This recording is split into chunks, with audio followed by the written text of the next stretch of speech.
11 থেকে 20 গ্রেডের চাকরিজীবীদের জন্য সুখবর। টাইম স্কেল নিয়ে নতুন বার্তা দিল সরকার। আসসালামু আলাইকুম সম্মানিত ভিউয়ার্স, আশা করি আল্লাহর রহমতে সবাই ভালো আছেন, সুস্থ আছেন। আমাদের এই চ্যানেলের আরও একটি গুরুত্বপূর্ণ ভিডিওতে আপনাদের স্বাগতম। ভিউয়ার্স, অবশ্যই ভিডিওটি শেষ পর্যন্ত ধৈর্য সহকারে দেখার চেষ্টা করবেন, তাহলে এই বিস্তারিত বিষয়টি আপনি সহজে বুঝতে পারবেন। আপনি যদি এই চ্যানেলের একেবারে নতুন হয়ে থাকেন তাহলে অবশ্যই চ্যানেলটি সাবস্ক্রাইব করে পাশে থাকা বেল আইকনটি অল করে রাখবেন, যাতে করে পরবর্তীতে গুরুত্বপূর্ণ আপডেটগুলো আপনি সবার আগে পেয়ে যান। তো ভিউয়ার্স, চলুন দেখে আসি আপনাদের জন্য বিশেষ সুখবর দেয়া বার্তাটি। ভিউয়ার্স, এখানে বলা হচ্ছে 11 থেকে 20 গ্রেডের কর্মচারীদের টাইম স্কেল নিয়ে নতুন খবর।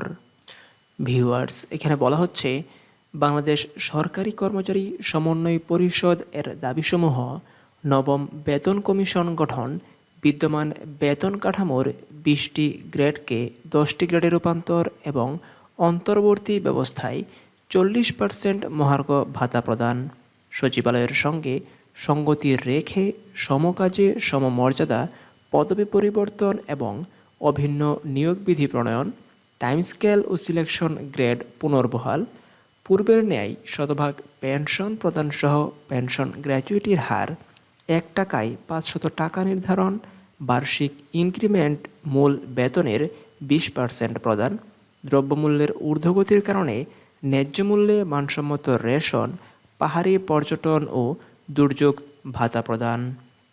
বাংলাদেশ সরকারি কর্মচারী দাবি আদায় ঐক্য পরিষদ এর দাবিসমূহ হচ্ছে: বেতন কমিশন গঠনপূর্বক নবম পে স্কেল বাস্তবায়ন করা, পে স্কেল বাস্তবায়নের পূর্বে অন্তর্বর্তীকালীন 11 থেকে 20 গ্রেডের কর্মচারীদের 50% মহার্ঘ ভাতা প্রদান, 1973 খ্রিস্টাব্দে বঙ্গবন্ধুর ঘোষণা অনুযায়ী 10 ধাপে বেতন স্কেল নির্ধারণ সহ পে কমিশনে কর্মচারী প্রতিনিধি রাখা, সচিবালয়ের ন্যায় সকল দপ্তর অধিদপ্তরের পদবি পরিবর্তন সহ এক ও অভিন্ন নিয়োগ বিধি প্রণয়ন, টাইম স্কেল ও সিলেকশন গ্রেড সহ বেতন নির্ধারণে জ্যেষ্ঠতা পুনর্বহাল, বিদ্যমান গ্র্যাচুইটি 90% এর স্থলে 100% ও পেনশন গ্র্যাচুইটি 1 টাকায় 230 টাকার স্থলে 500 টাকা নির্ধারণ, আউটসোর্সিং পদ্ধতি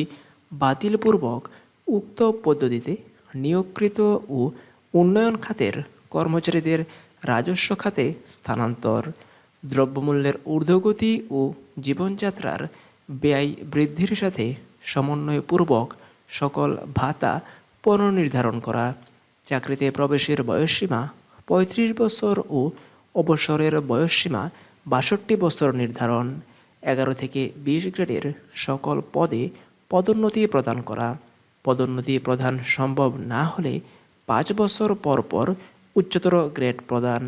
এছাড়াও 11 থেকে 20 গ্রেডের সরকারি চাকরিজীবীদের সম্মিলিত অধিকার আদায় ফোরাম সহ অন্যান্য সংগঠনগুলোর দাবিগুলোর সাথে উল্লেখিত দাবিসমূহের সাদৃশ্য রয়েছে। ভিউয়ার্স, এখানে নবম পে স্কেল বাস্তবায়নে আন্দোলনরত সক্রিয় সংগঠনগুলোর নেতৃবৃন্দ, তার পদবি ও রাজনৈতিক পরিচয় এখানে উল্লেখ করা হয়েছে। ভিউয়ার্স, বাংলাদেশ সরকারি কর্মচারী দাবি আদায় ঐক্য পরিষদ এর সমন্বয়ক ও সাধারণ সম্পাদক, 10 থেকে 20 গ্রেড সরকারি চাকরিজীবী সম্মিলিত অধিকার আদায় ফোরাম, মাহমুদুল হাসান এর রাজনৈতিক মতাদর্শ বিএনপি জামায়াত। উনি সাভার উপজেলা স্বাস্থ্য কমপ্লেক্সের স্বাস্থ্য সহকারী। 10 থেকে 20 গ্রেড সরকারি চাকরিজীবী সম্মিলিত অধিকার আদায় ফোরামের সভাপতিও সেখানে উপস্থিত ছিলেন।